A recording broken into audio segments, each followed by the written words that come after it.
নবীজি সাল্লাল্লাহু আলাইহি ওয়াসাল্লাম যেই গাধার পিঠে চড়তেন, নবী পাকের ইন্তেকালের পরে ওই গাধা নিজে নিজে কূপের মধ্যে পড়ে নিজের জীবন দিয়েছে।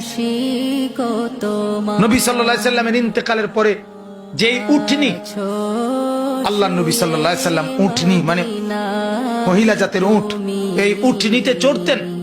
সেই উটনি জান্নাতুল বাকি কবরস্থানের পাশে গিয়ে এমন ভাবে বসছে, এক টানা 2 সপ্তাহ কোনো খাদ্য খাবার না খেয়ে, এক ঢোক পানিও না খেয়ে নিজের জীবন নিজে দিয়ে দিছে, মরে গেছে রাসূলের বিরহে। হযরতে আব্দুল্লাহ ইবনে যায়েদ ইবনে আব্দে রাব্বিহি নবীজির একজন সাহাবী। সর্বপ্রথম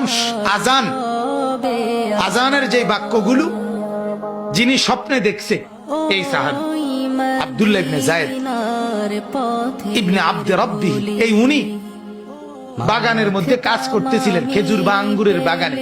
এই অবস্থায় ওনার কানে আওয়াজ পড়ছে সরদারি দো আলম নবীজি ইন্তেকাল করছে। এই কথাটা ওনার কানে আওয়াজ পড়ছে, শুনছে আর কি, নবীজি কি হয়েছে, ইন্তেকাল। সাথে সাথে কিতাবে আছে, উনি হাত তুলে আল্লাহকে বলছে, আল্লাহ এই চোখ দিয়ে যদি এরপরে আর নবীকেই না দেখি তো মাওলা তোমার কাছে ফরিয়াদ, এই চোখ দিয়ে যেন আর পৃথিবীর কিছুই না দেখি, এই কান দিয়ে যদি তোমার বন্ধুর কথা না শুনি, রব্বুল আলামিন যে চোখ আর নবী দেখবে না, এই চোখে আমি আর কিছু দেখতে চাই না। যে কান আল্লাহর নবীর কথা শুনবে না, সেই কান আর কিছুই শুনতে চাই না। আল্লাহর কসম কিতাবে আছে, আমরা নিজে বুখারীর শরহ ব্যাখ্যা গ্রন্থে এটা পড়ছি, পড়াইছিও ছাত্রদের।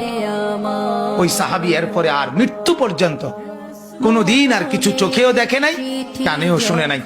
উনি আপনার অন্ধ হয়ে গেছে এবং উনি আপনার বয়রা বধির হয়ে গেছে।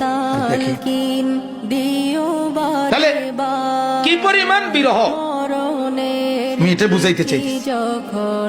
নবী পাক সাল্লাল্লাহু আলাইহি সাল্লাম সেই তাকেও কি যাইতে হইছে কবরে, হ্যাঁ কবরে যায়। আল্লাহর নবী সাল্লাল্লাহু আলাইহি সাল্লামের রওজা মুবারক কবরে দাফন করার পরে এক লোক বহু দূর থেকে এক ইমানদার আসছিল, এটাও কিতাবে আছে।